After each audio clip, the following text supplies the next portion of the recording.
Okay, thank you very much. Okay, do I have to hit continue? Okay. Oh yeah, just say continue to go off your screen. Yeah. Okay. Well, first of all, I'm just going to say that we started at 7:12, and it was Lisa, Barbara, Renee, and Mike. Okay. I don't think we're actually going to be able to vote to approve the minutes because Lisa, you weren't here at the last minutes. Are we able to do that, Mike? We can't. Probably should have at least 3 people who are here. We're there. So I'm going to skip that. But I will move on to number 3. Barbara, that was you. You had raised a question about the EDC sponsoring different events in the town. And I thought we would sort of.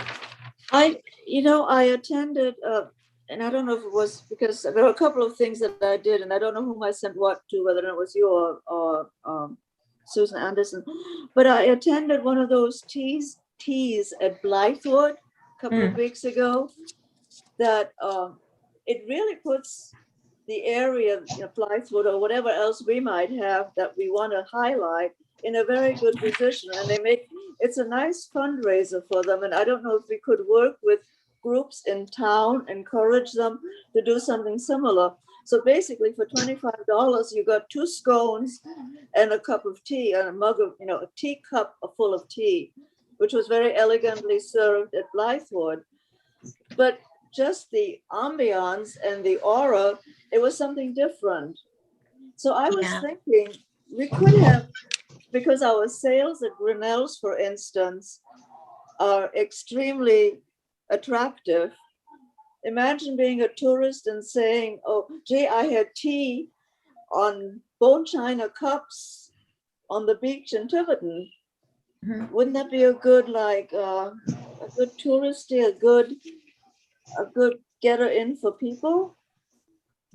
And if whatever group, even, we're supposed to be propping up small businesses, if a caterer would say, gee, I can do that. I can serve tea at Grinnell's and serve it with a nice teapot, very elegantly. I think that would be a good thing, and maybe up in Fort Barton or wherever else. What do you guys think about that? Well, I've been to the Blythewood Teas for a few years now. I go at Christmas and the daffodil days in the spring, and I do think it's a lovely thing to do. They do generally serve you more than scones and tea. It's just they're in their COVID mode right now. I'm trying to picture it on a beach though. I think it tends to attract people who generally want to be more in a historical setting versus like an outdoor beach setting. So I'm just trying to picture that. But I like the idea of doing something like that in Tiverton. Well, maybe on the beach, a very elegant picnic, like a glamorized picnic, glamour picnic or something, get a catchy word for it, glam pick or something like that. Like a romantic dinner kind of picnic thing? Right. It's, after 4 o'clock when it closes, they could serve like a late afternoon picnic on the beach and reservations. Obviously, they have to, they're not going to have unlimited kitchen access, so they have to be prepared for a certain number or something of that nature. But that's up to the caterer or whoever does it to organize. But I just think if we promote some little things like that, that would give us a little edge of what another town is doing, get people in and give us a good PR. I mean, that's just a thought I had. Okay. I think it's a great idea. My only difficulty is we're still, that is a lot of work. But if they're making money on it, and if people are willing to give them the money, why not?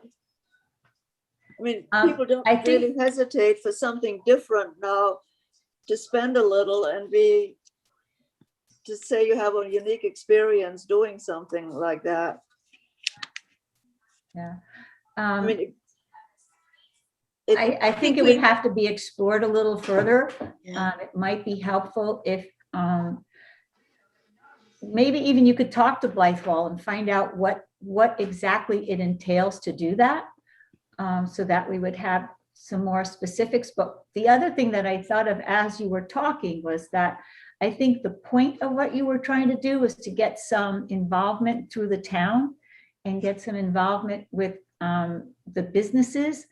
And it occurred to me that maybe it didn't have to be a T right now, but is there some other way that we could get some kind of contest going or input going from the businesses, something even as simple as having businesses put their business cards, to serve a couple of purposes, have businesses, put a fishbowl on their counter and everybody puts a business card in.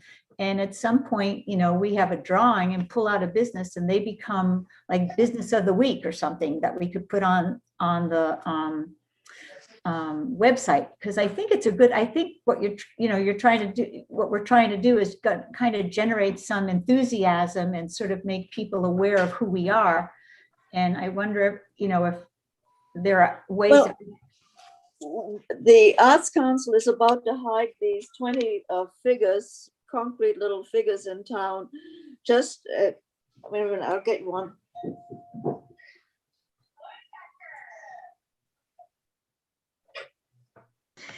While she's away, I mean, if you wanted to do something at the beach, I think, you could always do like a bonfire and s'mores kind of thing. Yeah, I think I just, as somebody who has probably 50 teapots in her house, I just can't. Well, we're about to hide about 20 of those just in random places in Tiverton to get people out to find something like the painted rocks, but they're not painted rocks. Mhm.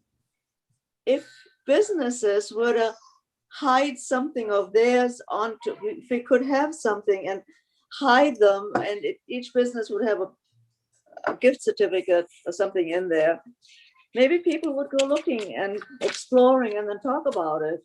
Mhm. I have no problem. It's just, I mean, what would be nice, Barbara, is you could sort of keep track of what happened with your hide the figures ones, how that worked. Because that sounds like something like a good idea, a fun idea. And we're about to also come up with a second round of placemats, and this time around it's on buildings, structures that have disappeared over the years in Tiverton, but not so much only historic, but also like that Gledner's ice cream place. Mhm. And the soccer field. Yeah, the soccer field, naturally.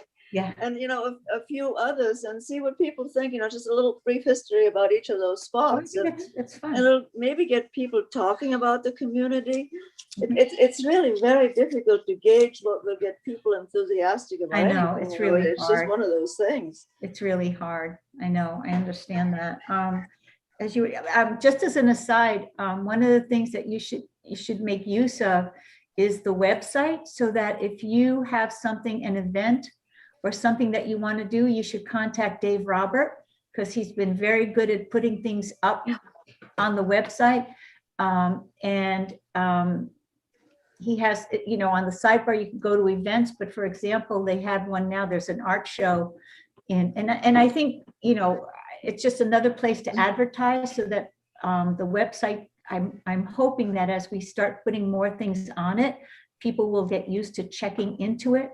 And so please contact Dave Roberts if you have something from the Arts Council that you want to promote, and put it on there. And let your council members know, so they could have people contact us. That's one of the things that I hope over time we'll get better at using our town website.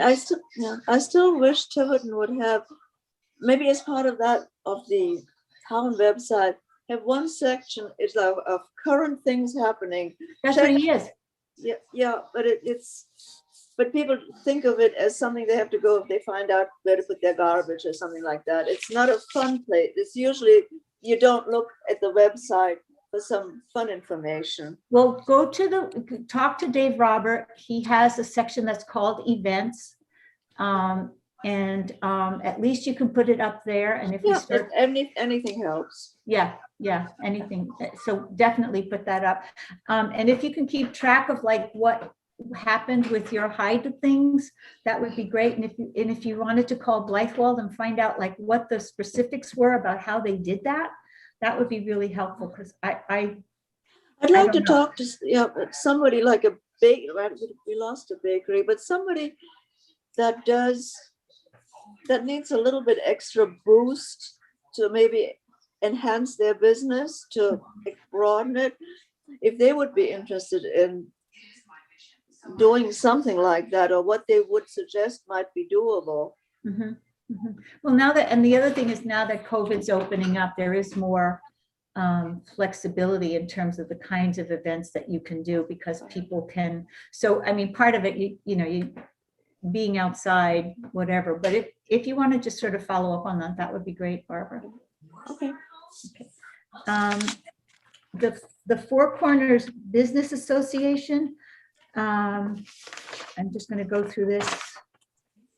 They have a new brochure that they're putting out, and the brochures are available at Tiffany Pays. If you want to pick some up and distribute them to people or businesses that you know of, they're more than happy to do that. They're looking into places and ways to distribute them throughout the state, not only in Tiverton. So they're looking at going up to Providence and talking to realtors.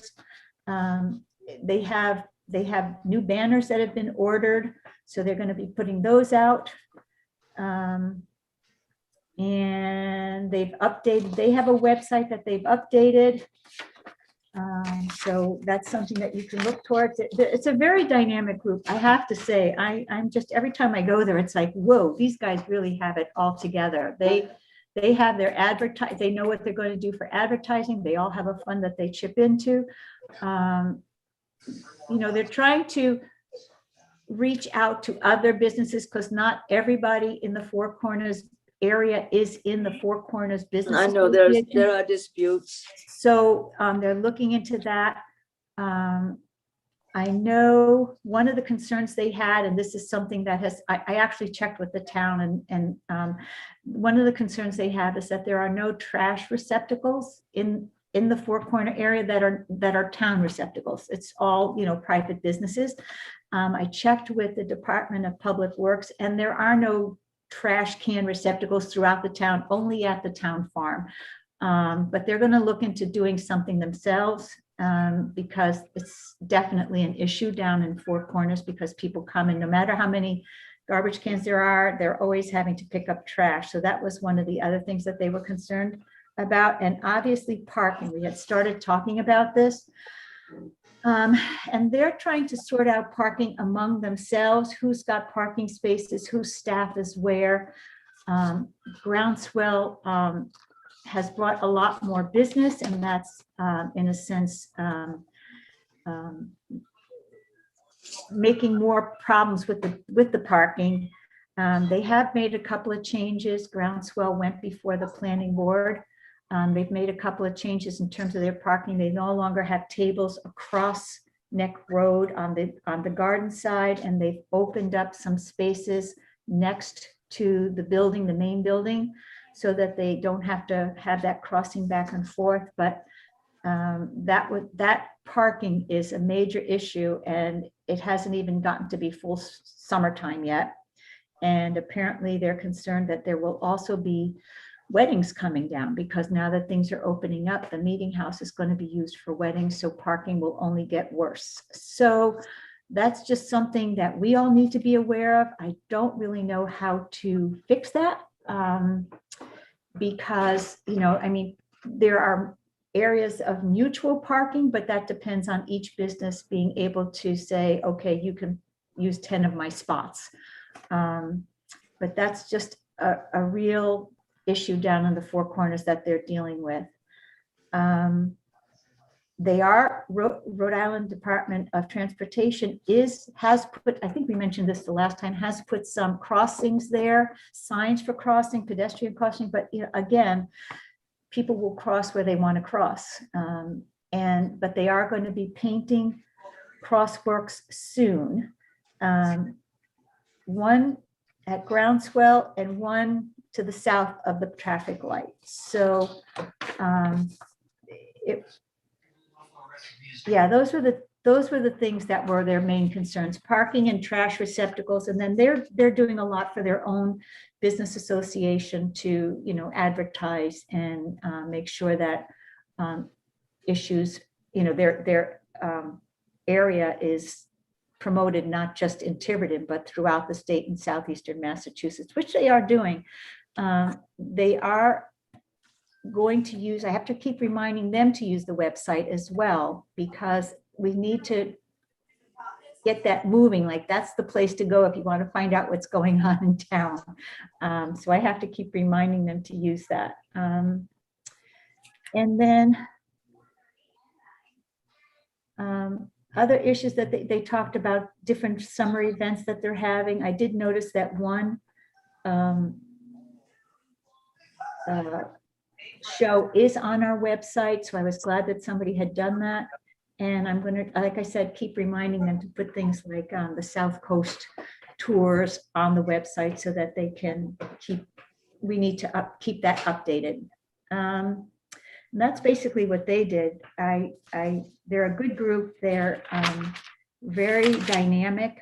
They get a lot of stuff done themselves, and they coordinate what they're doing. So I think it's a really good model for the town. I think the town lucked out when that current owner of Groundswell, bought the provender and did such a massive renovation.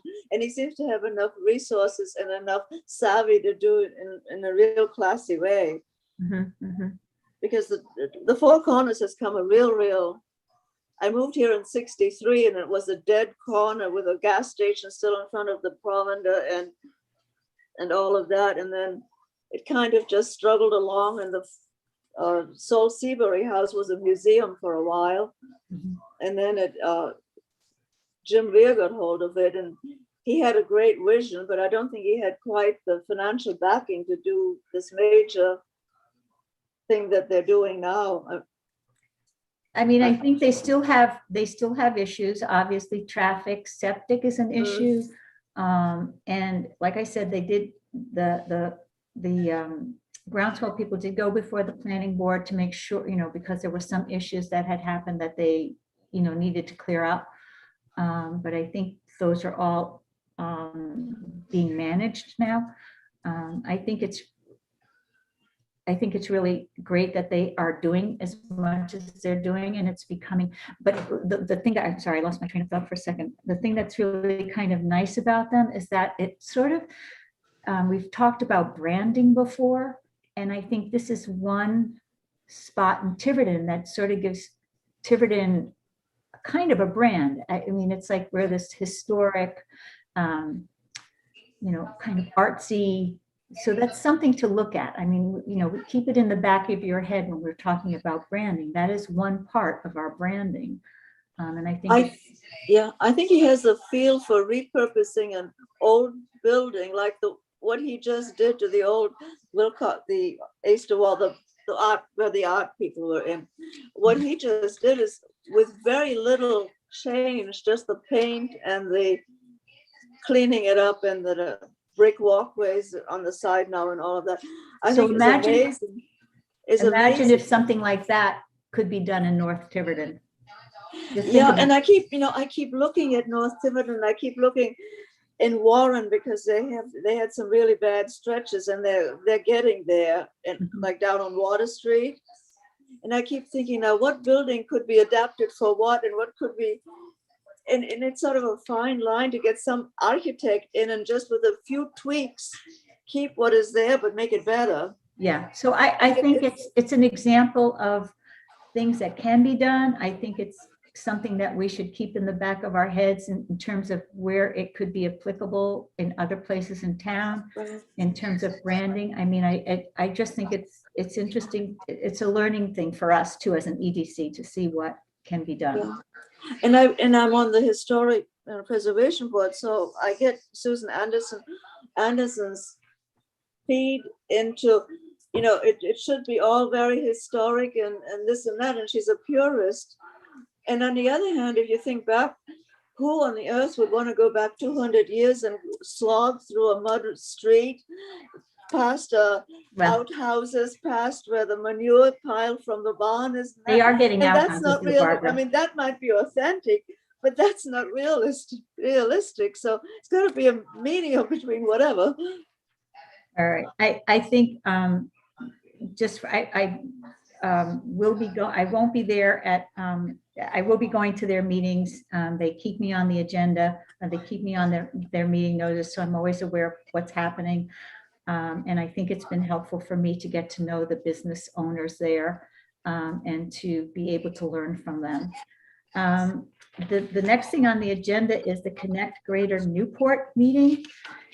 And I'm going to say right now that there's the things on the agenda kind of go around and around, because a lot's been happening in several different meetings that have sort of connected up with several other different meetings. So if I repeat myself, I apologize, but it's just the way the past 2 weeks have gone. Connect Greater Newport meets once a month as well. They're an offshoot of the Newport Chamber of Commerce, and the person that heads that is somebody named Rich Obermeyer.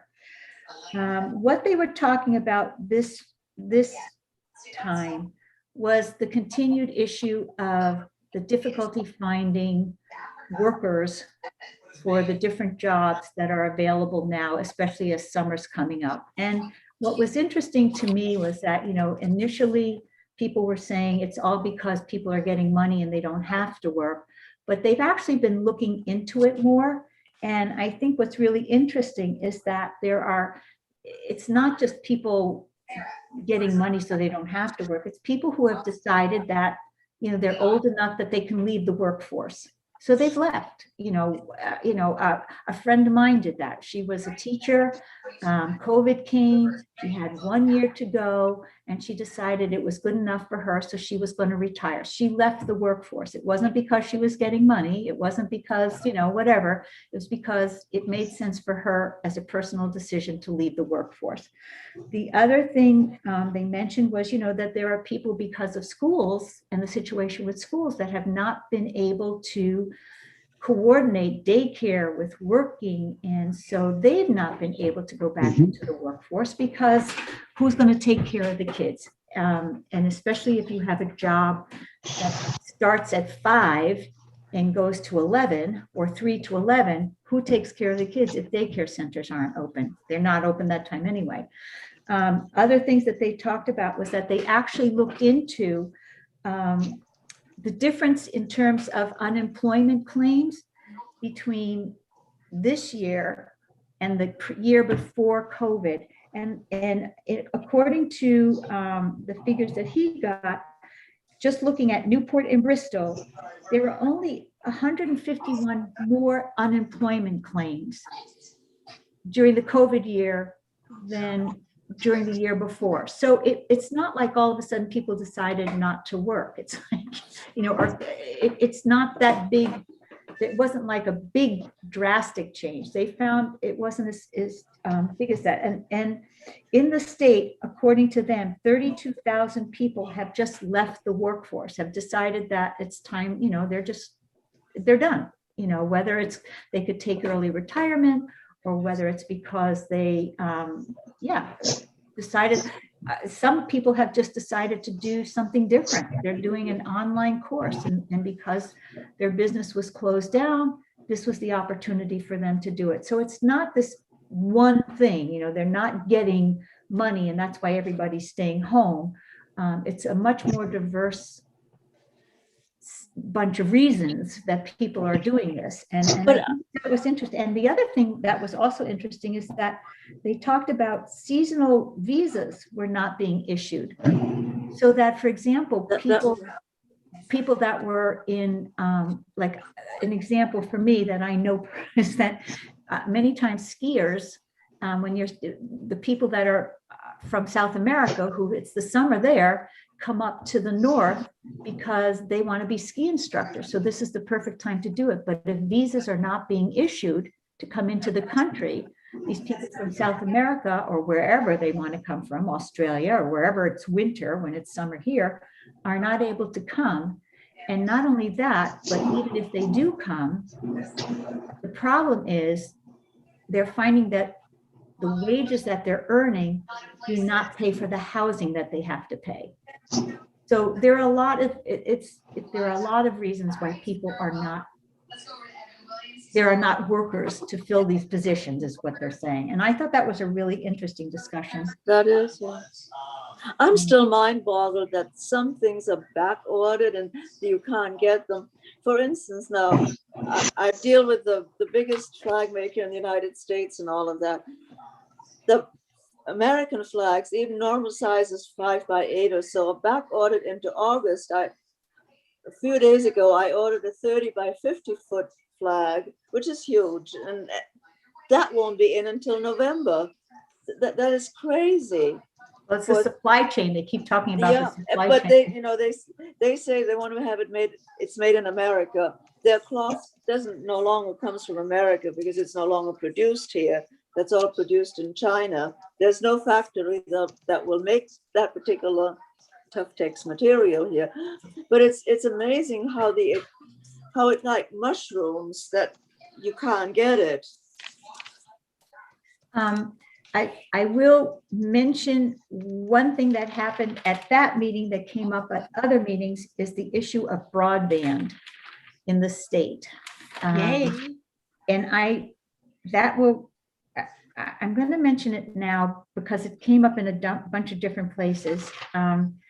But broadband now there is a bill that has been passed by the House of Representatives in the state that is requesting the state to establish a commission with a coordinator to start looking at the issue of broadband in the state of Rhode Island. Because one of the things that keeps coming up is that businesses do not have a reliable connection, that last mile, they call it, connection to broadband, and that it's difficult for businesses when the internet goes out, when they can't, when it's not reliable. And so that's one of the issues. And one of the things we were approached, the Tiverton EDC was approached by the Portsmouth EDC to find out if we would be willing to sign on, saying we support the bill that would establish the commission to look into how the state can basically fix or work on its broadbands throughout the state, because it's just not consistent back and forth. So That actually came up, Renee, in when Kamala Harris came to Rhode Island. She held some special meetings, and one specifically with women, but one general one with business owners. And that was one of the primary topics at those meetings as well. And I think an issue in Tiverton, on top of the general broadband issue, is that we don't have the same choice as everyone else in the state of Massachusetts. Right. So I absolutely would support a commission to look into it. you know what, since we're talking about it now, can I have a letter that was written by the Portsmouth EDC and is going to be signed by the Middletown, the Portsmouth, and if we approve it, the Tiverton EDC, as well as Erin Donovan Boyle, who's the executive director of the Greater Newport Chamber of Commerce. And I can read it to you now so that you can hear what we would be signing on to if we choose to do this. And it says, we, the undersigned, It's to the Senator Sosnowski and members of the Senate Committee on Commerce, because that's where it is. It's in committee right now, in the Senate Committee. We, the undersigned economic development organizations in Newport County, are writing jointly today in support of S 0896. We understand that Senator Cervini, a sponsor of the bill, has been working on getting a sub-A for S 0896 to mirror the language that was recently passed by the House of Representatives in H 5148A. We are in support of the intent of the bill and the language of sub-A, and urge you to pass the bill out of committee at your next committee meeting.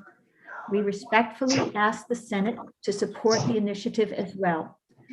Our small businesses, residents, and municipalities need fast, reliable, and affordable fiber optic broadband in a 21st century economy. The current federal infrastructure funding proposals offer the opportunity to build a lasting broadband infrastructure capable of supporting the networking demands of today and generations from now.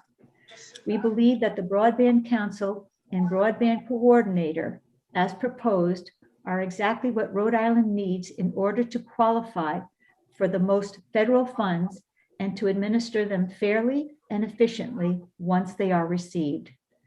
I think I wouldn't want to vote for that today, Renee, because it says we accept the text of the bill, but I haven't read the text of the bill. Oh, so I would have a concern with that. Okay, I would have to, they are wanting that this go into like by Friday. Would it be, I don't know what to do about that then. Because one of the issues is, are they saying we want to do 5G and we're saying we support No. Biden's No, infrastructure it's nothing like that. proposal as is, because I have some, I think, changes should be made to that. So I just want to make sure before I say yes. I love the idea of it, but I just want to make sure I know what I'm signing up for. Okay. I literally can send, I don't know what to do with this since we don't have enough people without you. Is it suggestions, Mike? Well, I'm okay. I need to know.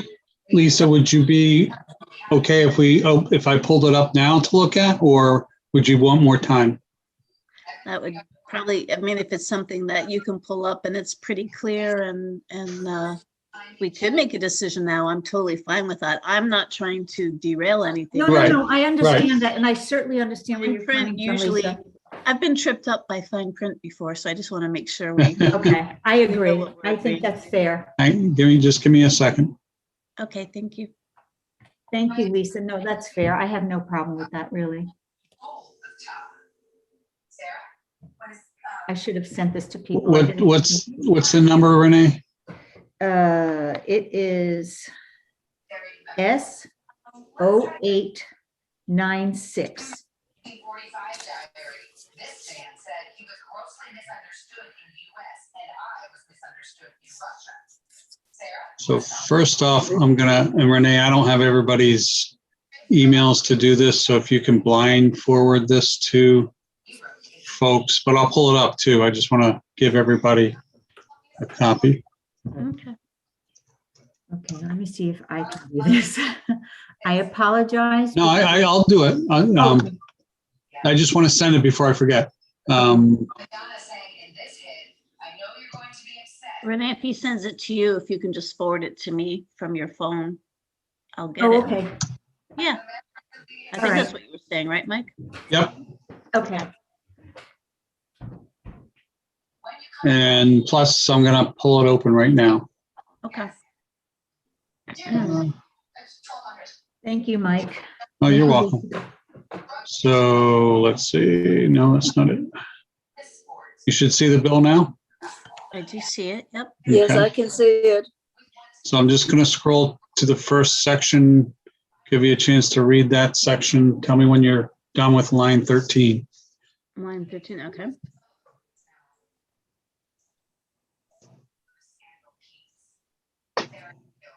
So this is more like the Verizon fiber optic. That's what they're talking about. effective? Well, it's fiber optic, it's broadband. So broadband is generally fiber optic. Cox has broadband, as does Verizon, as does in other states, their cable companies. And actually in Rhode Island, there are very few that cover a good portion of the state. Verizon did start putting in Fios in a lot of places, but it wasn't worth their while. Okay. I know it's not here, so. Right.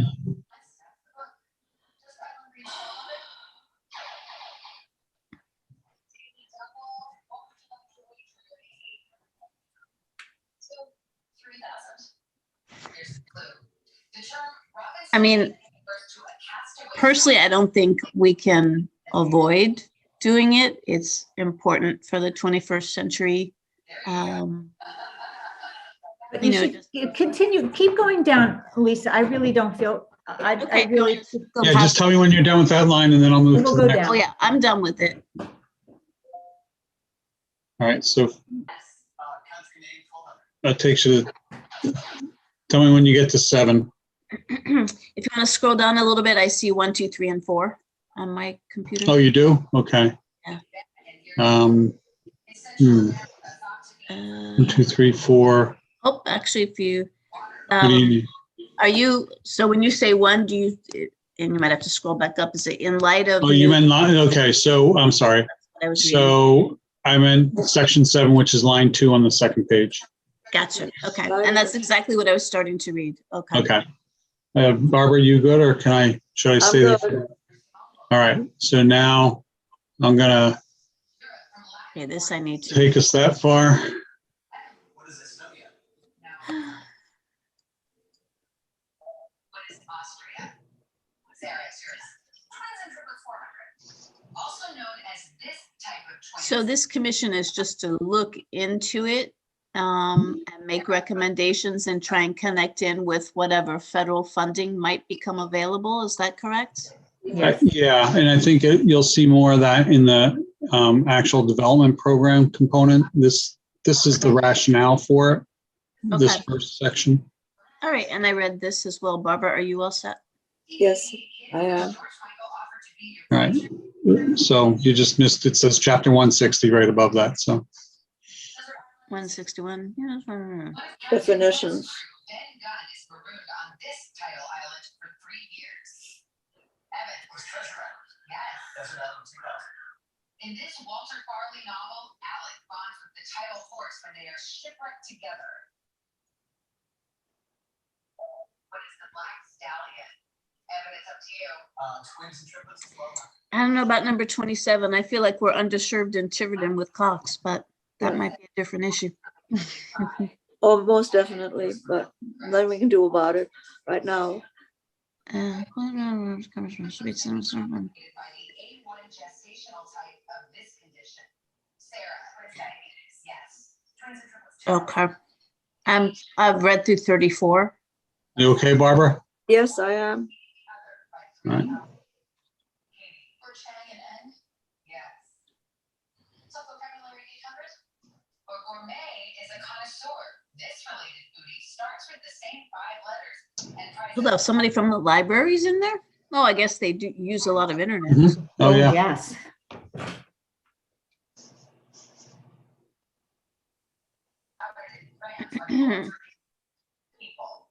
Okay, so it's 1, 2, 3, 4, 5, 6, 7, 8, 9, and then there's 3 more on lines 17 through 20. Is that right? We just, Actually, just for your information, that's one of the things that they have to reconcile because one bill had 12 and one bill had 11. So I think the House bill had 12 and the Senate one is saying 11. So that was one of the issues that they were trying to figure out. Yeah, I do find it interesting that there's not somebody from education on there. that is very, I was just thinking they're kind of limiting it by deciding who's going to have a voice right off the bat. So that would be one issue I have with the commission, because there might be a group, say an education group or another, that wants to have a voice, and this would shut them out. And in terms of legislation, if any of those groups want to be on there, they are lobbying heavily to get on there. So I wouldn't be surprised if there would be modifications based on that lobbying. Okay.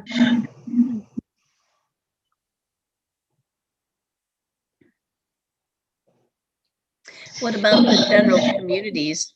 What would their voice be? So that would be through the league mostly. What were you going to say?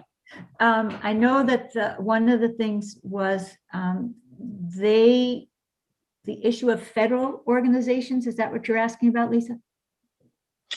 He was pointing to number 11. I was just saying if there's communities that want to have a voice in this, I wouldn't necessarily want to count on some administrator from the Rhode Island League of Cities and Towns to be my voice.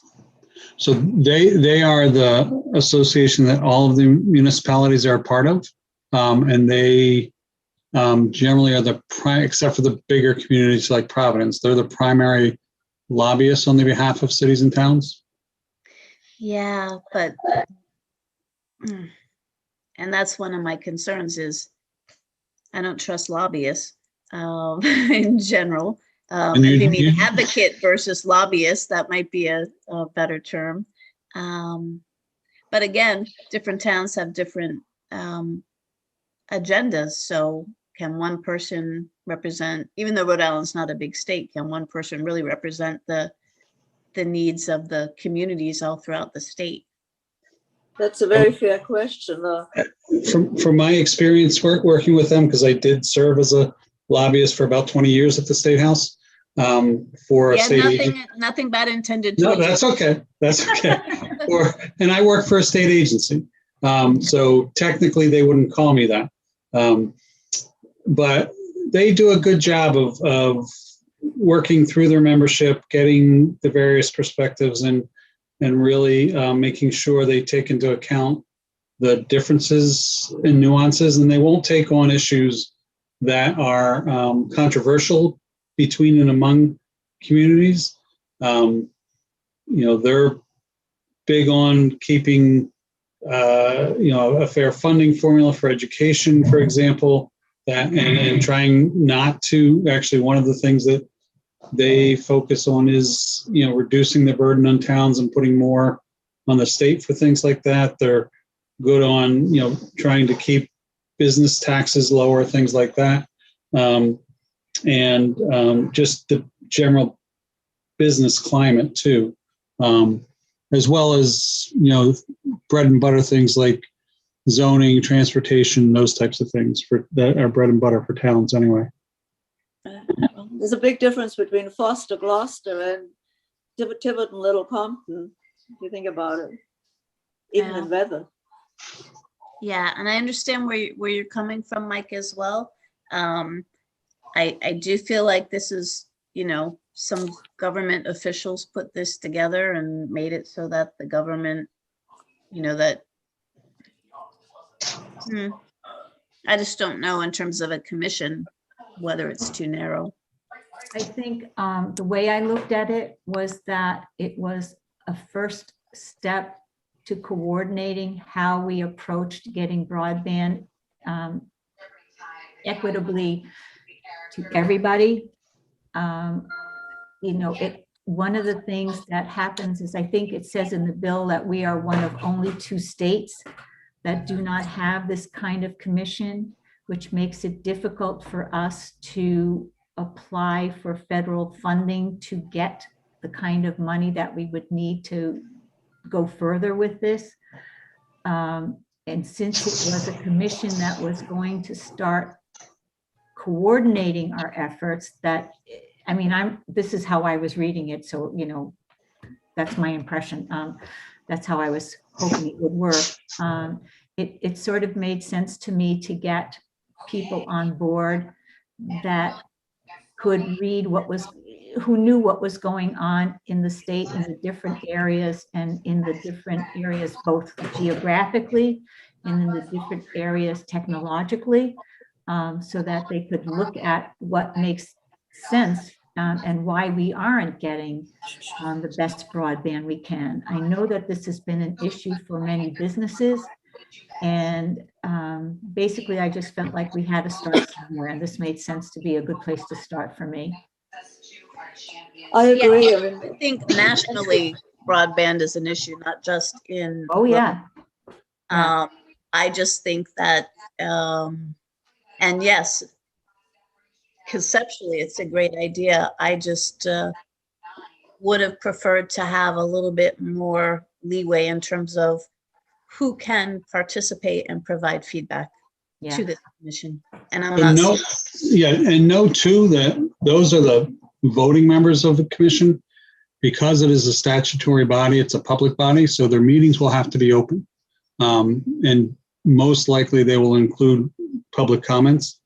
As well, the Newport Chamber was tasked with, initially just for Newport and Bristol counties, but now for the state, to do a comprehensive assessment of broadband across the state, see where the gap, and then do a gap analysis, which I'm sure will inform this body.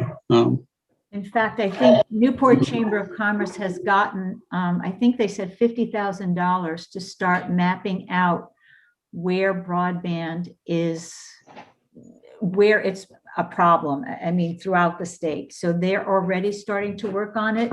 And this is one of those things that just happened to dovetail, because it's an issue that the Newport Chamber of Commerce has been wanting to get started and wanting to work on. And then this bill came. I don't know which came first. I wasn't part of that, but I know that that has been an issue that Newport Chamber of Commerce has been looking into for a long time, for a while. It's one of their, they have a 10-year plan, and it's one of the top, it's one of the 3 priorities they have in their plan.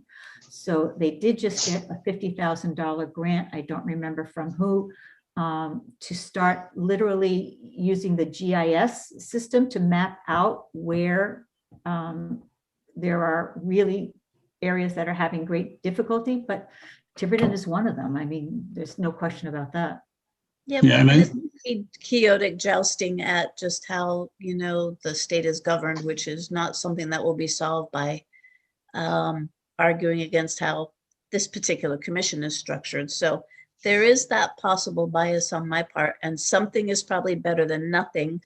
But I do think they could have set it up a little bit better. And I don't like seeing all the things appointed by the governor or appointed by the head of the Senate. You know, I'd rather see a more organic approach. Having said that, if you want to scroll down, I'll keep reading. Okay, thank you, Lisa. Thank you. You keep reading, because I would like to resolve this.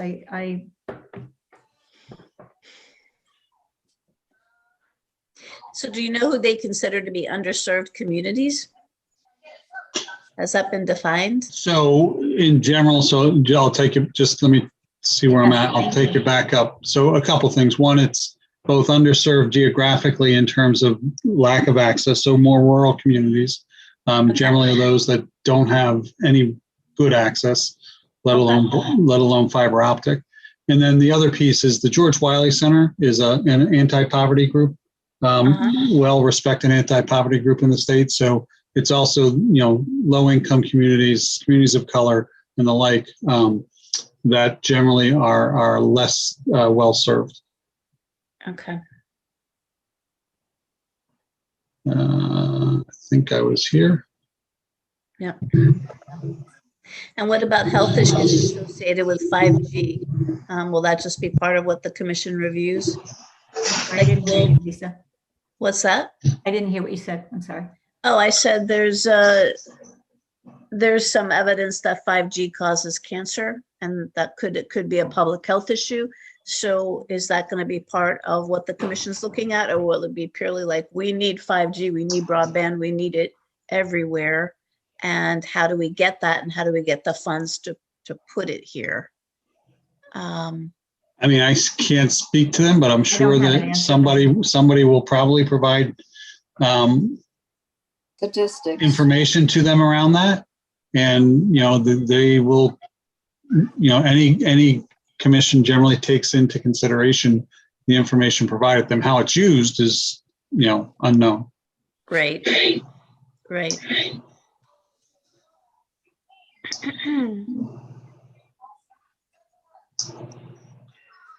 Because I will tell you, it's one of my pet peeves that we don't have appropriate infrastructure, and that I think in Tiverton particularly, we don't have choice in terms of our internet services, and we also don't have quality.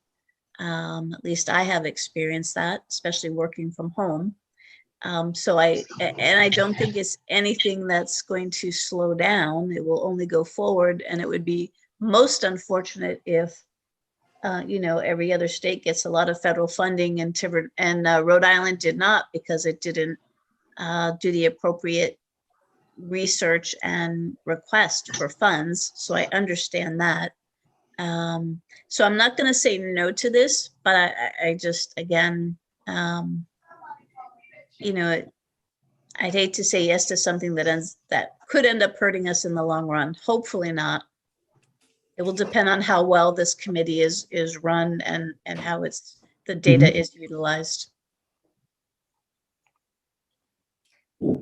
That basically leaves me with a problem, actually, because since there are 3 of us here, we would have to agree to support this letter. I did speak to Chris Cotta. Mike is aware of it. I've spoken to people from Connect Greater Newport and Newport Chamber of Commerce who feel that this is an important first step. I would like to go ahead and support it because I feel that it makes sense as a first step to get this moving. I understand all of your concerns. I clearly do. And you've raised. Renee, I just said I was going to support it and hold my nose. I'm sorry, honey. What I was just saying. I think you just need a motion, Renee. I understand. I have some concerns, but I do think it's too important to not move forward with, is what I was trying to say. I'm so sorry. I wasn't clear. I'm sorry. No, I'm sorry too. All right. Could somebody please make a motion that we support, other than me? Barbara, I'll let you do that. Barbara, you want to make a motion? I make a motion that that as a group we're supportive of this particular letter or whatever bill. Okay. And I'll vote to support if it sounds like everybody else is. So okay. Can I suggest one thing?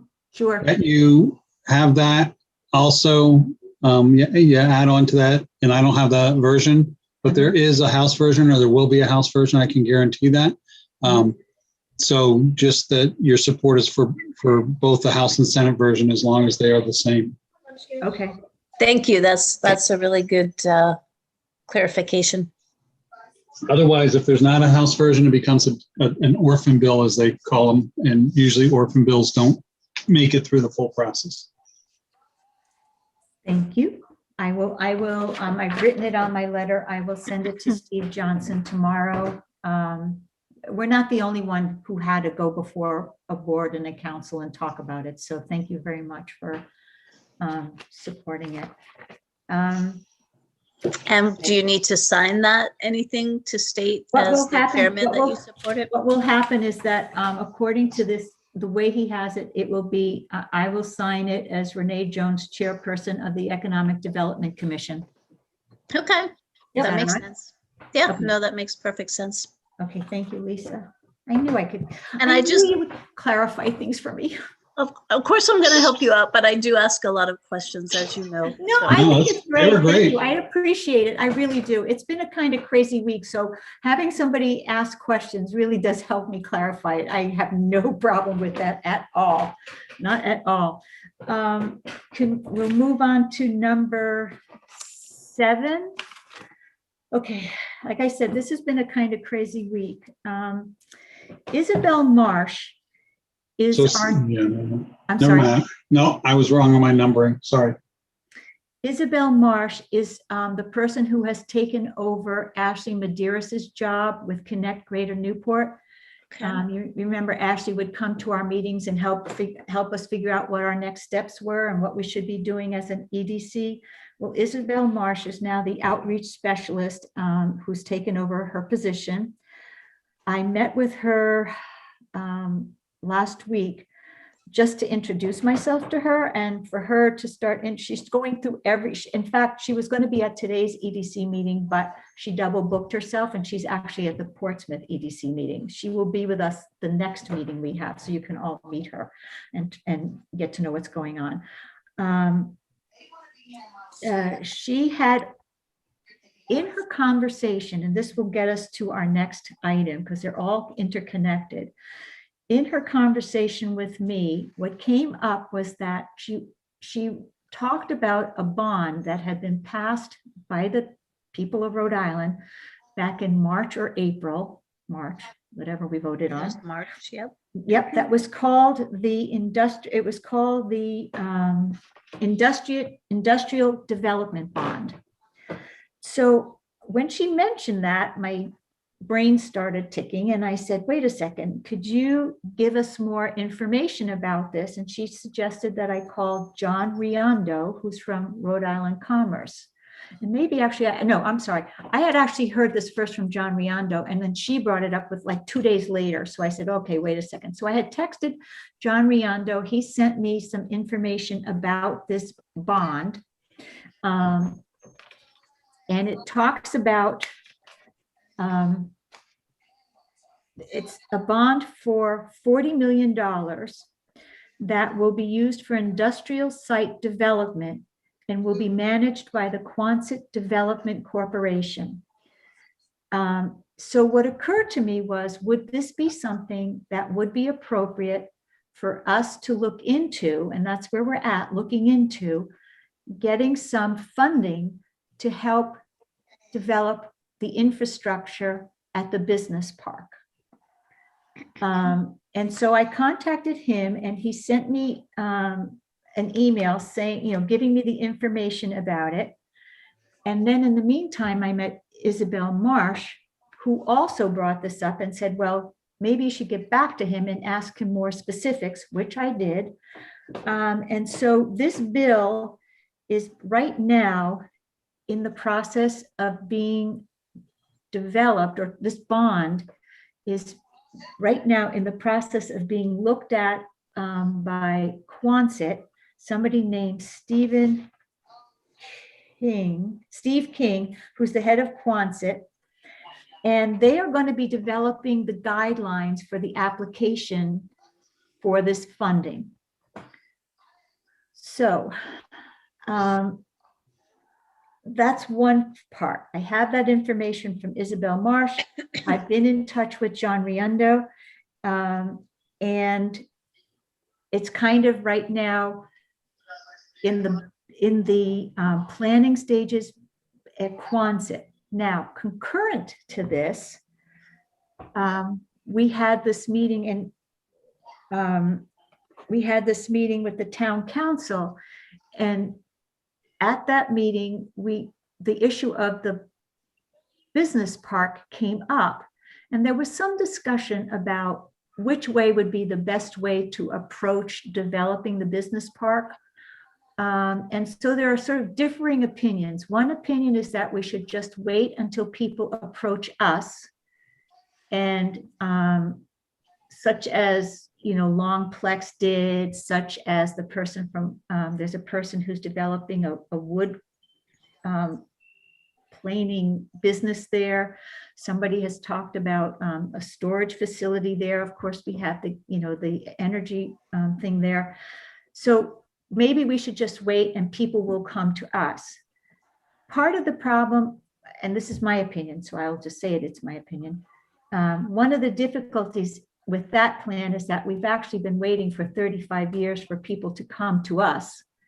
And we've had a few people come, but one of the problems is that there is no quote unquote infrastructure there. And infrastructure meaning sewers, water lines, gas lines, electricity. I mean, I'm learning more about this day by day. Traditional infrastructure, okay. Pardon? Your traditional infrastructure. Yeah. As we're defining it, okay. Yeah, and I would agree that that would keep people from approaching us, perhaps. Right. And so this is kind of, I don't, where I feel we're at this point is that I think we need some more information Mhm. about how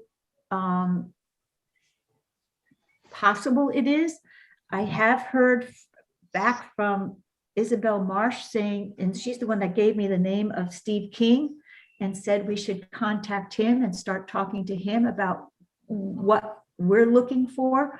So it's kind of right now at the formative stages in terms of us, the EDC, looking at how can we frame this, or how can we get more information and come back with a plan that makes sense in terms of the business part, as opposed to a kind of wait and see who shows up. So here's my question for you, what I'm trying to connect. I'm sorry, Barbara, if I could just throw this in here real quick. So there's this $40 million bond, and there's a possibility that some of it could be used to help develop infrastructure at the industrial park in Tiverton. Well, one of the things in the park, one of the things in the plan, and I will send this, we don't have to have an answer tonight, so this is one that I will definitely send out to people.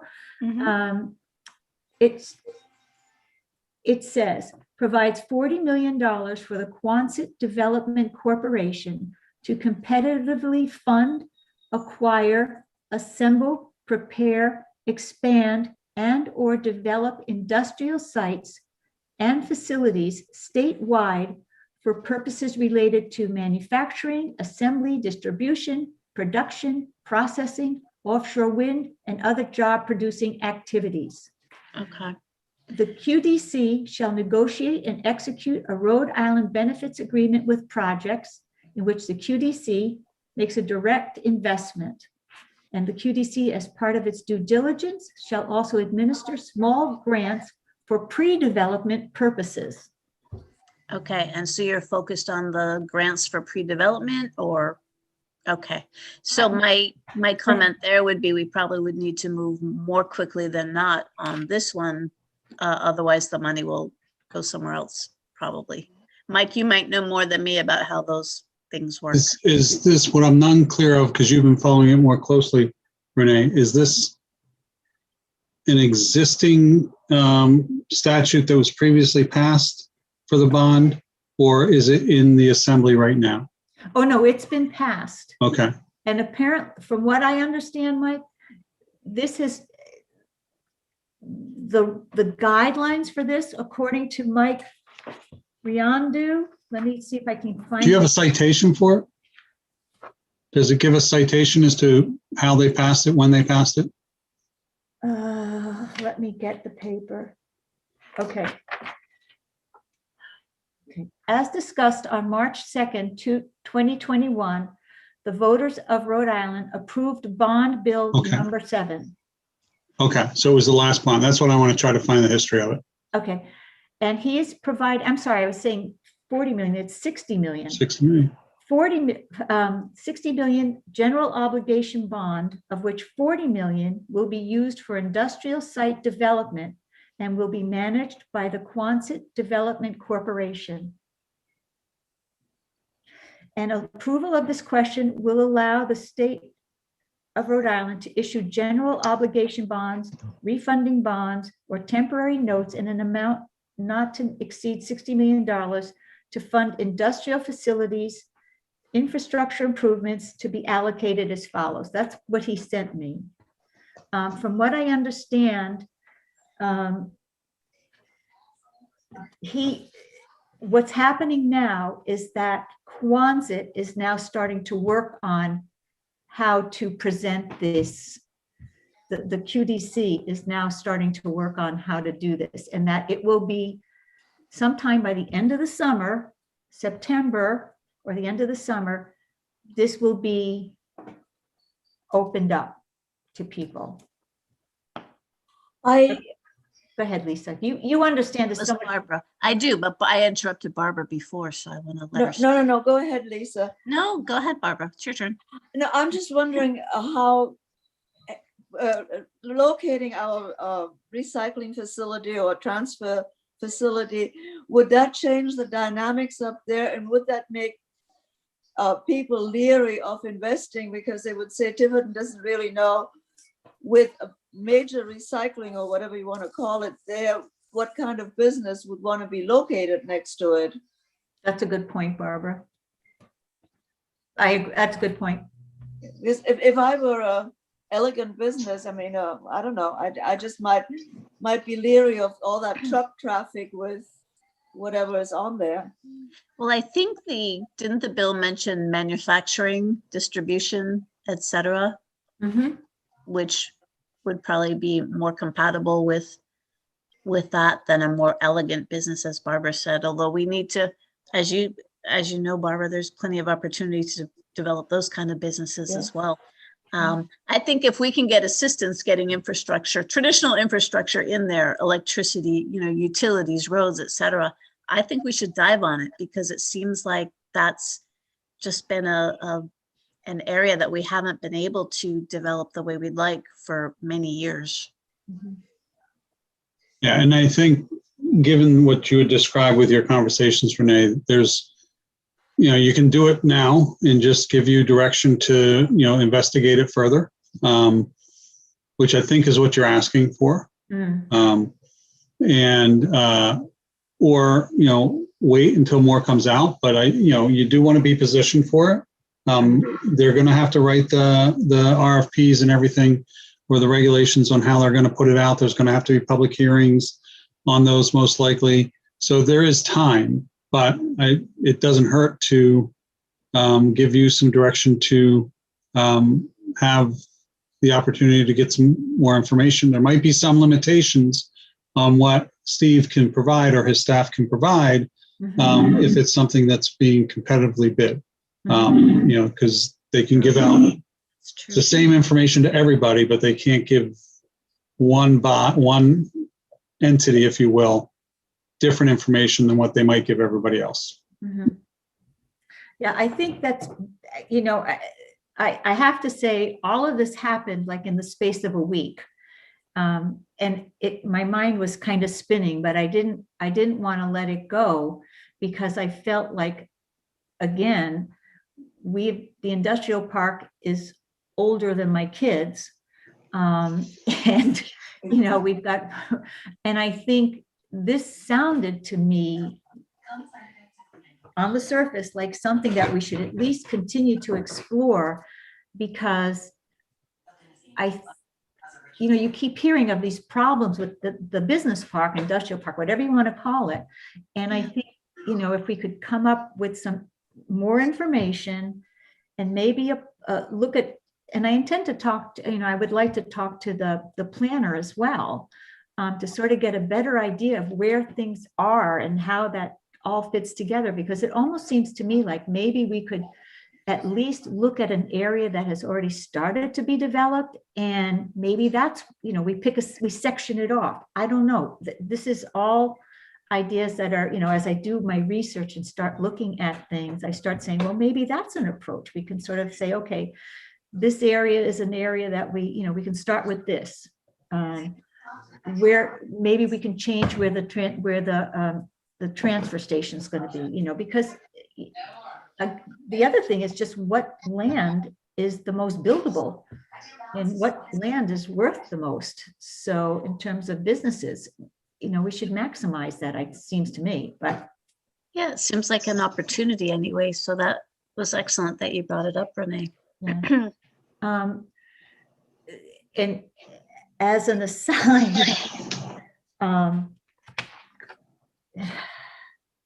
wait a second. As an aside, one of the things that also popped up this week was that the state signed an agreement with the IGT, which is the International Gambling, whatever it is.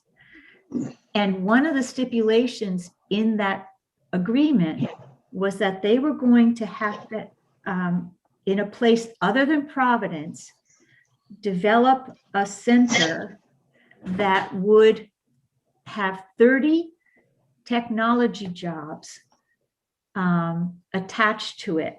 So again, like all these things were happening at the same time. So I was trying to find out a little bit more about that and sort of sending out, just Was that asking if associated with gaming, 30 technology jobs associated with gaming? with gaming, right? And Well, go ahead. okay. So you would think, given that we didn't get what we were promised from the casino, that there might be a position we could take that Tiverton would be, based on our relationship, and that we've allowed the casino to be built, and we're, a partner with them, that maybe we would be a good place for those 30 jobs. Yeah. And they'd have to build maybe an office building. Thank you.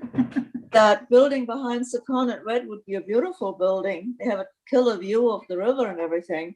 And it's Yeah. not very occupied. I mean, Yeah, that would that's be one. That's something one I of, would suggest. yeah, that's one of those things that we, another thing that came up this week was just talking about what Crazy week? businesses. I'm sorry. I just said crazy week. Go ahead. It has been. It's just been a busy. It's just been because of hearing different things from different people. It seems like, whoa, all of this stuff is going on.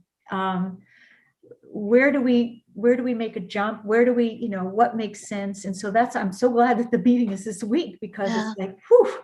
So how would we proceed with that? And is there someone in town who's the primary relationship manager with the casino or with Well, it's Kim Ward. That's the sort of the outreach person, community outreach.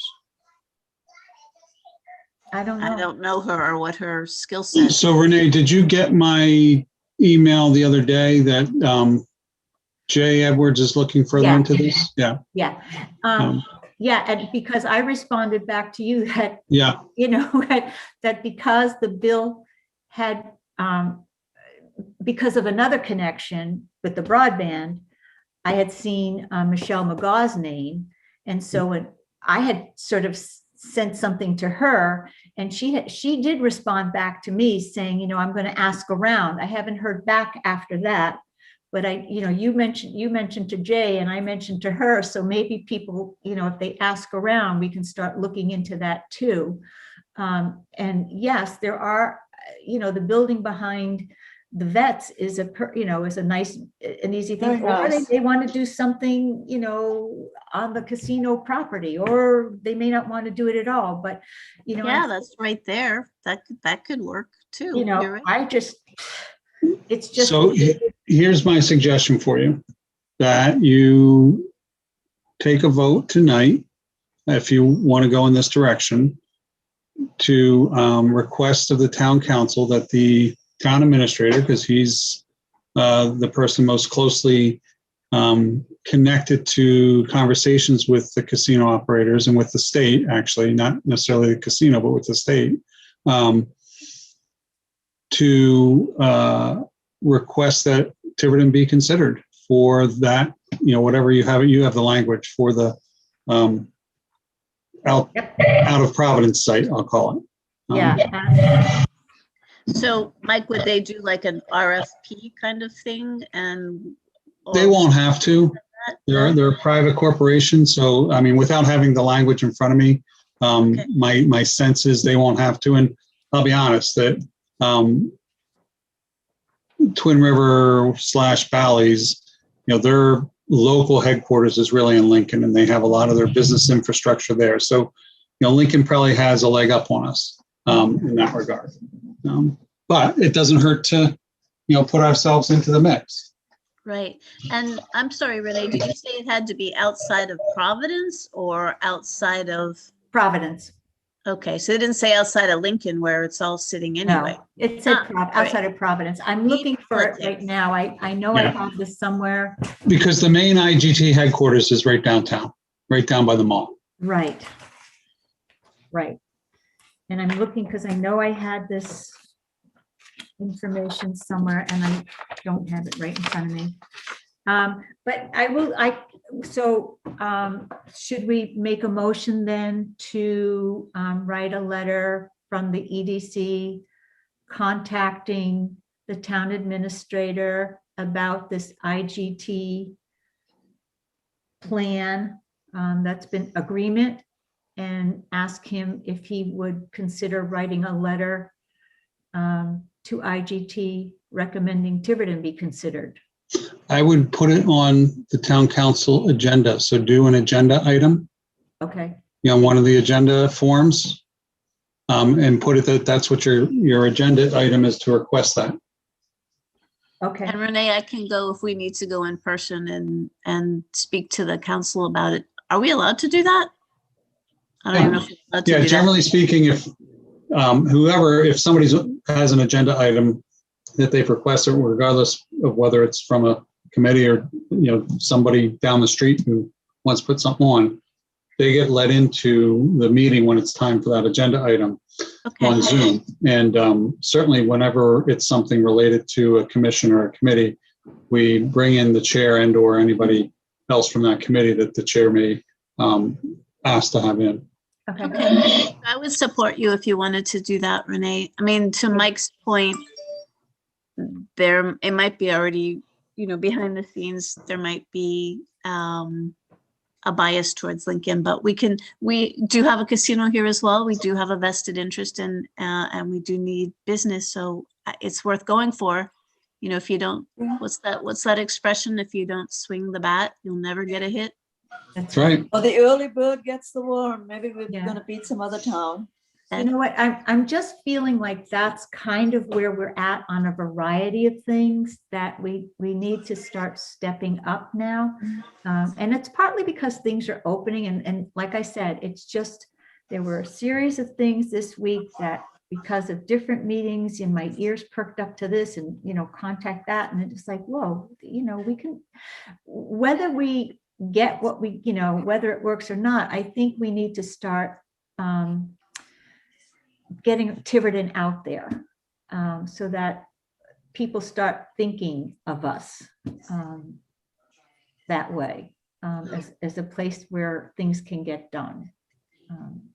That's basically it in a nutshell. So can we take a vote on that I should make a motion that I will put an agenda item before the town council to request that the town administrator address a letter to the IGT asking that Tiverton be considered for a location for the 30 technical jobs outside of Providence. And I would add to that a letter to IGT and to the governor. And to governor. Because while IGT most likely is making the decision, I'm sure that they will take into consideration input from some of those higher ups. Okay. Any second for that? I second that. Okay, all in favor? Um, Aye. Okay, I will get on that, and I will see if I can get on, the next town council meeting is June 28th. Yep, Yeah, so get it in by next Monday, right? I'm gonna see Yes, if I next can, I'm Monday. gonna see if I can get it in tomorrow, because I have to do a couple of things. I have to do a couple of things anyway. So if I can do it tomorrow, like tomorrow afternoon, I'll feel much better. Get it off my plate before the weekend. Okay, so back to the agenda. I mean, we've been jumping around, and I apologize for that, but it's because these things are really all interrelated.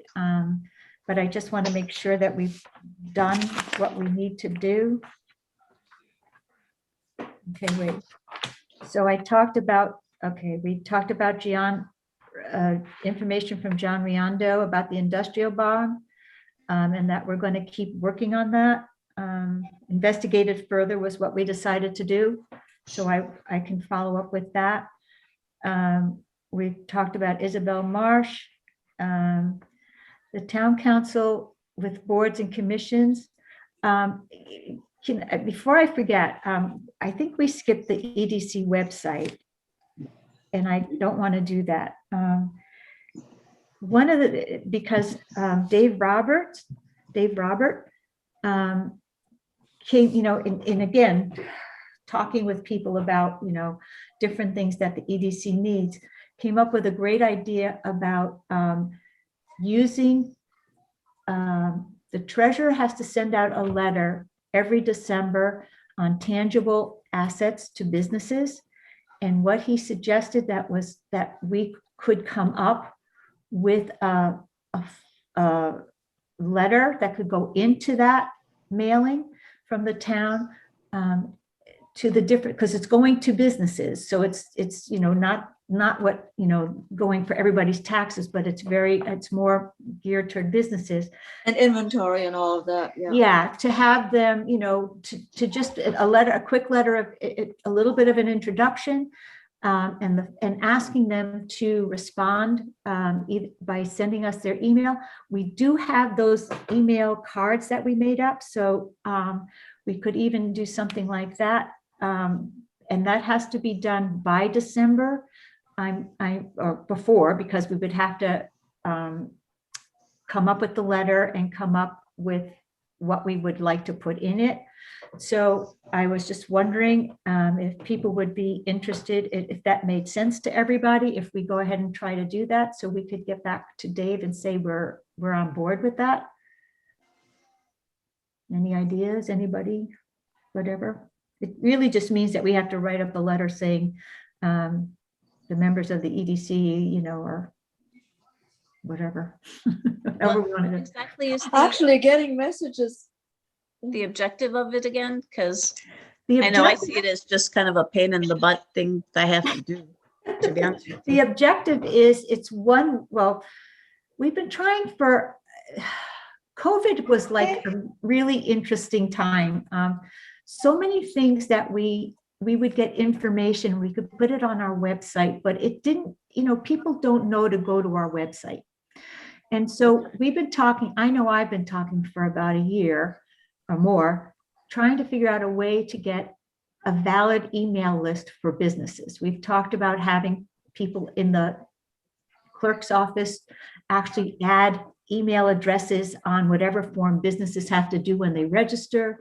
We've talked about, you know, I mean, I've been, you know, every now and then, like when I did business with the restaurants and when I, you know, go to the Four Corners thing, you know, I keep adding names to the list, but there are about 700 businesses. And if I have 100, that's good.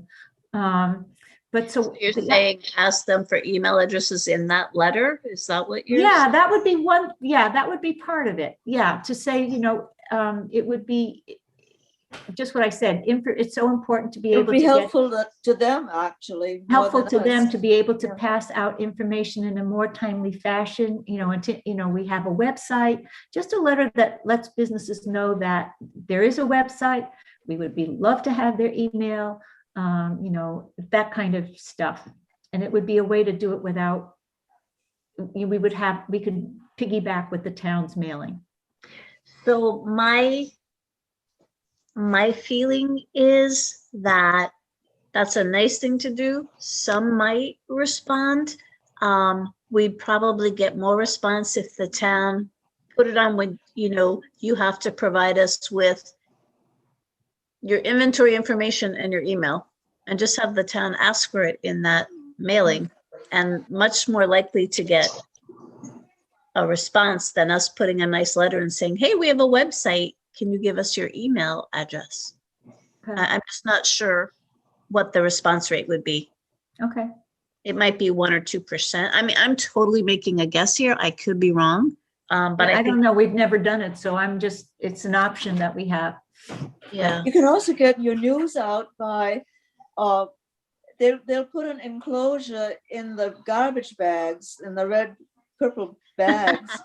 When we needed 1,000 cats to be spayed and neutered, we got the message out that way, because most everyone has the trash bags.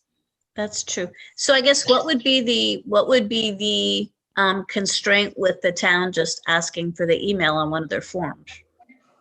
Is it There's just- none, actually. We've mentioned it. I know we mentioned it. It came up again at the joint meeting that we had with the town council and the other boards. Because I think it's a great idea to combine the request with that mailing, but why not just have the town request it instead of us trying to tie it to a website?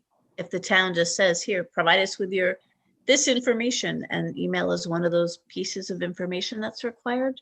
Mhm. you know, much more likely to get a high response.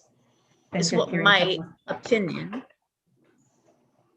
Yeah, I'm throwing it out there. I'm open for suggestions. Okay. Well, who would We make the can think decision? about that till next week, then next month. Yeah, really. I was just like, who at the town would make that decision as to whether they can just add it to their request? Here's the required data you need to provide to us. I don't know. I'd have to ask, would that again be a town council issue, Mike? I think you'd just have a conversation with Chris to see if, I don't know if there's a regulation around those notices. That's the only question I have. If the regulation specifies what we're asking for. Because, and that may be why Dave suggested that it be voluntary. I don't know. All right. Yeah, good to ask. And know that Chris is out of town for 2 weeks, so. Right, right. So it sounds like Barbara's right. We'll put it on the agenda for next month. Okay. Barbara, we just voted to follow your advice and put it on next Thank month's you. agenda. It makes my day. Okay. Mike, do you want to talk a little bit about the town council meeting with boards and commissions? Yeah, I think overall it went well. I think there was a little bit of a reluctance on the part of some to recognize why we were meeting. And the main reason was to at least initiate a process for better communication. Ensuring that, this entity has a role. There was some concern around, some folks got stuck on thinking that the ask was about two things.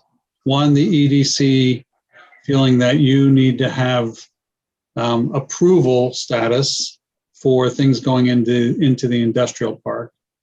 And then the second piece, that the conversation was focused on the industrial park. So we kept on bringing it back to, no, really, this is about A, communication, and B,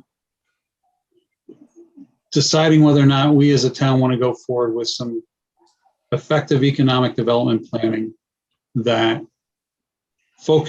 addresses the whole town. And, it might be that at the end of the day, whatever that plan comes up with, the decision is, well, the industrial park's moving forward, so let's not worry about that too much. Let's worry about, Main Road up north, or how we can further help Four Corners and or what we can do to Bliss Four Corners, those types of things. So I think at the end, and then I had a follow-up conversation with Denise DiMederos, because she still, I think, I needed to help her understand this isn't about the industrial park. And there's certainly ownership in that industrial park for her, and I get it, and for some others who have been at it for at least 10, if not 20 years.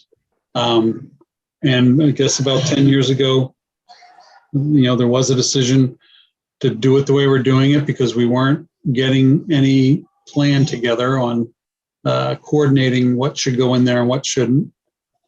There is concern about whether or not the whole park needs, I'll call it higher end infrastructure, or whether or not some components are fine with, septic systems as opposed to sewer and the like. But again, I think that's part of the conversation that needs to be held going forward. The other piece, Renee, now this is a commitment for her. We haven't talked among the council members, but she at least expressed to me that, if we're having a conversation about potential businesses, that we might be okay to have you come in to those conversations, knowing that those executive sessions are confidential. I can tell you, because it's public, we are close to a purchase and sale on another part of the park. I can't tell you who with, I can't tell you what it's about, just that we are close to the sale. And that was made public at the end of, we basically authorize the solicitor and the administrator to follow through with finalizing the negotiations on that. Now, purchase and sale doesn't mean that whatever that project is a done deal, because they still have to go through the development process, and go before the planning board and all that. But it gets us to the point where they can do that. Excuse me.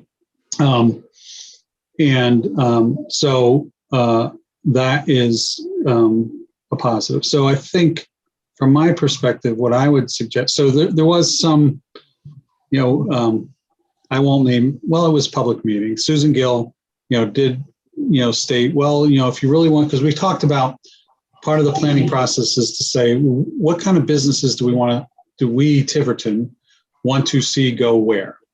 And, Susan's response was, well, you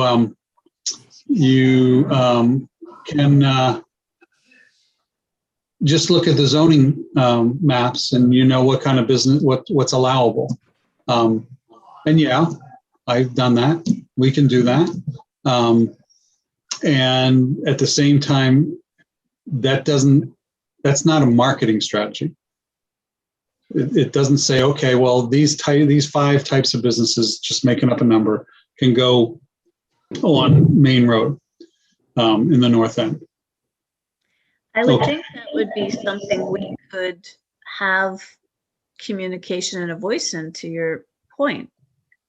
Well, and that's where I'd like to suggest to you, because you're the committee, I'm the liaison, that you again take a formal vote asking the council permission to get with, I'm going to use the term negotiate, it's not what I mean, to work with Connect Greater Newport on putting together an economic planning effort, economic development planning effort for Tiverton. And the details can be fleshed out. But you're right, Lisa, because if I looked at the zoning laws, I can tell you there's a spot on Main Road, and I'm not going to name names of the entity, you'll figure it out. But there's a spot on Main Road that is being looked at by a company that it's an allowable use. The person owns the land, it's an allowable use. And I've also seen a lot of negative comments on Facebook about that type of a business going in that spot. So yes, I can look at the zoning laws and say, okay, well, these are all the businesses that could go there, but that doesn't get us to the point of what do people want? And then you try to entice those. Now, if I bought a piece of property down the street from me on Main Road and, allowable use is, I don't know, another liquor store. Well, that's not a good example because you have to get a separate license. I don't know. And I don't know if this is true, but let's say an allowable use is a propane storage facility. Well, if I bought the property, it's allowable use, I can put it in there regardless of what people want. So that's why I think it's really that planful effort that we're lacking. So I think that's where we ended up, although I'm not sure that all the committees felt that way. And one of the positives was there was some more communication. And I would, again, suggest that, you push back on that, saying we had really good communication. It was a good first effort. And Renee, you and I have talked about this. It was a good first effort. How do we continue that within the town? Because I continue to push the administrator on having some type of mechanism for him to meet with the various, he and his staff, to meet with the various committee heads. And I'm thinking as a group, periodically, for that communication to continue, because it doesn't necessarily have to happen with the council there all the time, because if it did, then everything would get stuck. Really our job would be more to address differences of perspective that need to be addressed, or to give approval where we need to give approval, or maybe provide some guidance in some other areas. Certainly, I think in the economic development effort, the council should be involved, and I would want us to be involved. But I also think it needs to be a very comprehensive. And the thing I like, and I think I've said this from what I've read, and I haven't met or spoken with Rich Overmar from Connect Greater Newport, but what I've seen of the company, because it's a company that he leads that provides the supportive services for Connect Greater Newport. It's out of Pittsburgh. I like their approach. It's a very community-focused approach to developing plans for the community. So I think they would incorporate things. The other piece is, and Renee, I sent you the Excel spreadsheet tonight. I did, as we were talking. I didn't see it. I was like, oh no. No, I did as we were talking, because I meant to and I forgot. So the town planner sent me an Excel spreadsheet that has all of the tasks from the comprehensive plan, mapped out. And then she has a separate tab for us. So for the EDC. So it really helps you to look at the tasks that are assigned, either primarily or in collaboration with some other entity or staff member for the EDC to look at and to address. So one is a database of businesses, I believe. So that's where the email system and the like can come into play. And one is, working with the Newport Chamber on this kind of stuff. So I guess that's a long-winded way of saying, for me, the outcome was a suggestion back to you that you do two things: seek authorization, I guess, from the town to further engage with Connect Greater Newport on putting together an economic development planning group. And second is just, more to Chris at this point is, what can we do, to help? How is he going to help work on that collaborative effort? How can he facilitate the collaboration? Yes. Thank you.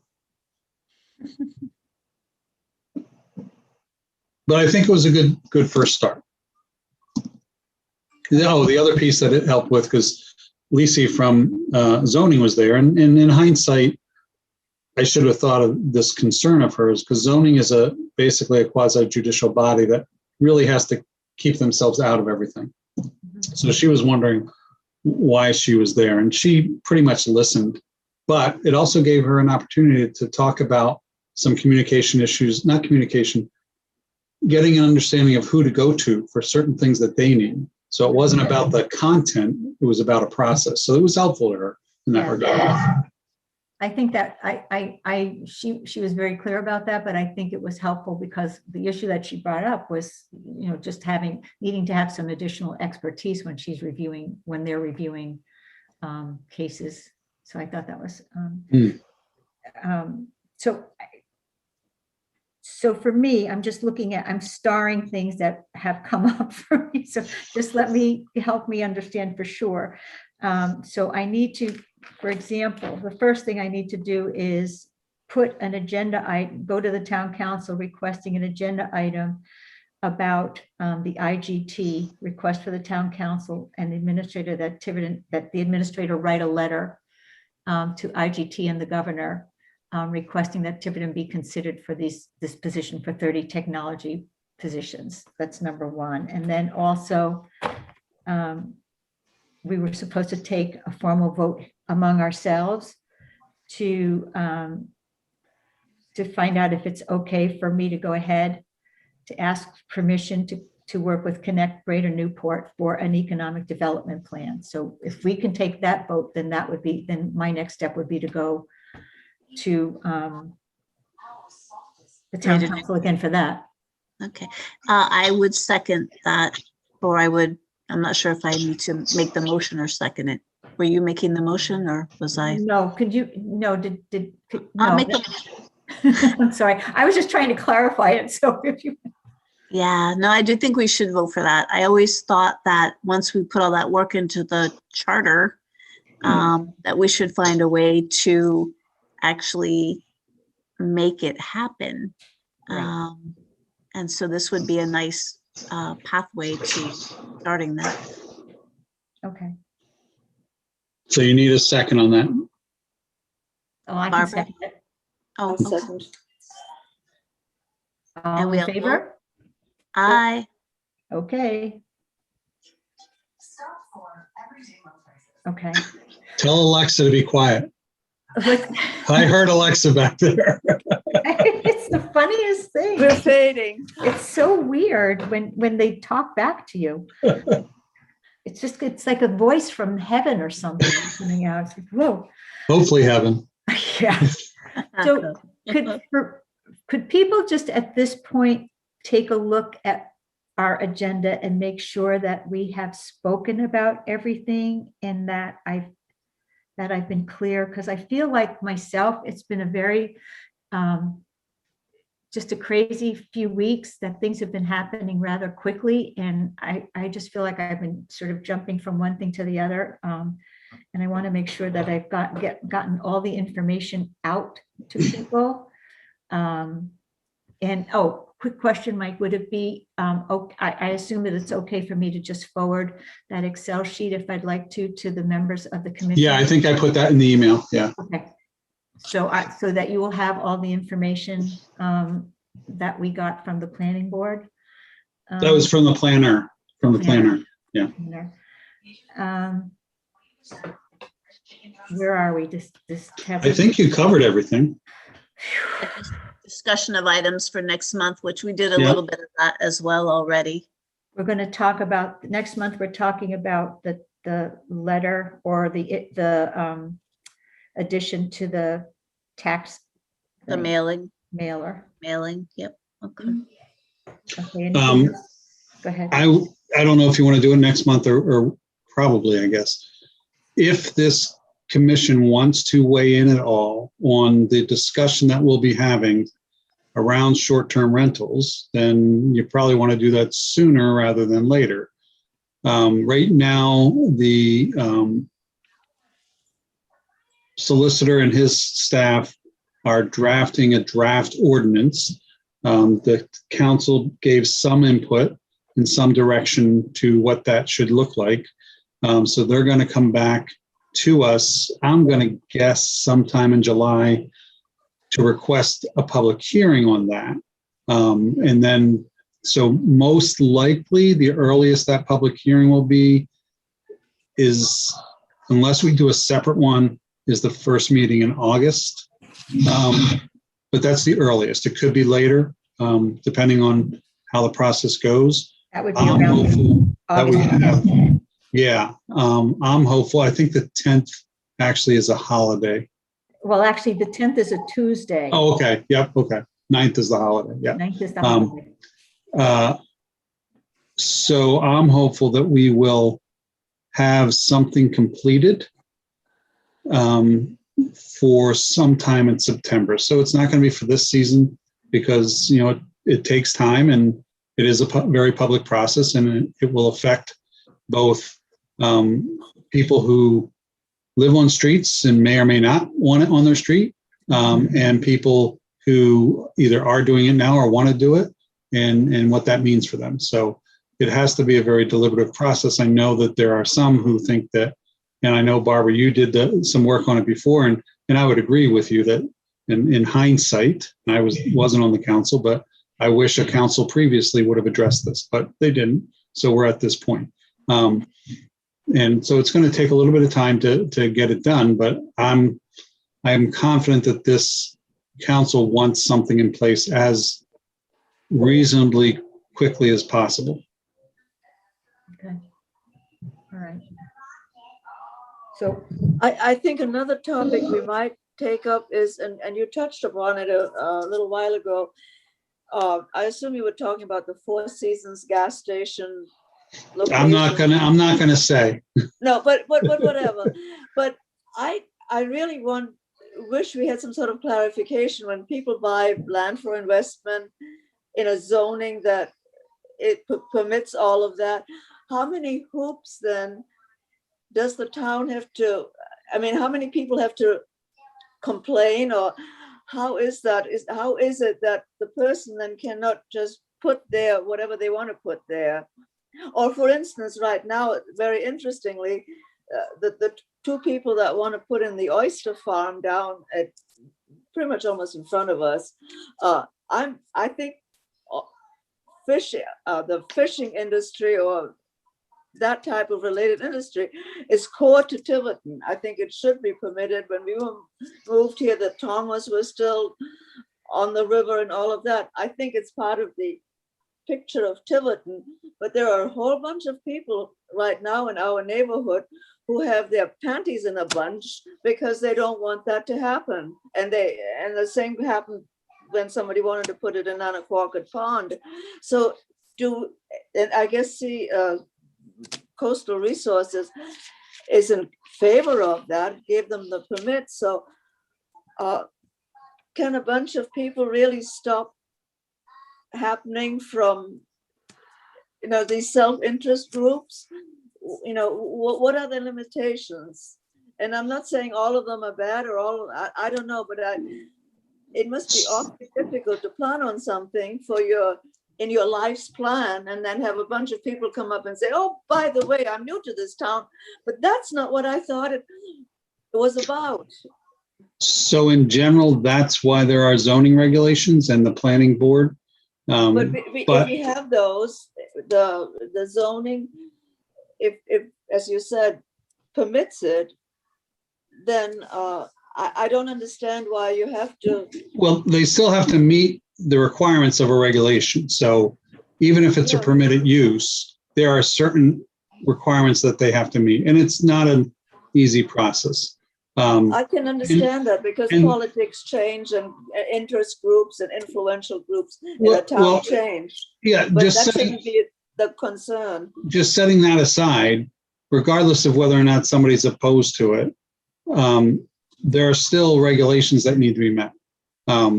So the person who wants to do the development, whatever the type of development it is, has to meet those regulations, and that's the job of the planning board. And if that developer feels that the planning board is overstepping their role, they can go to the zoning board and or to court. Now, there have been some situations in the past where it was questionable that the land was zoned for the use that the person wanted to use. And that project, some of those projects went away. Certainly, people have every right to come out for or against something, and sometimes they come out for or against more loudly than other times. As to the aquaculture piece, that the town has no standing in that. That's all on the CRMC. So, but the CRMC also has regulations that they have to follow. And if it's a permitted use and the developer, again, is meeting all the requirements, there's often little they can do to stop it, even if a lot of people say, we don't want it, out 100 yards out or whatever from where we live. Renee? Yeah. I'm actually not done with my day job work. Yeah, so I think yeah, I would like to actually adjourn our meeting. So if somebody would like to make a motion to adjourn. I make a motion. Yeah, and I'll second. And it's not that this conversation isn't important. It totally is. And I think it's something we can add to our agenda for next month. Okay. So we can just add zoning regulations. Yeah. Topic like that. Okay. Okay. Yeah. Thank you.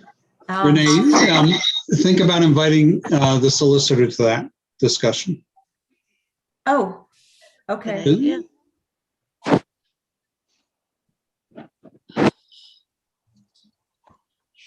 So he might be able to come to we'll invite him to our next meeting. Around regulations, it's probably best for him to give more of that perspective than others.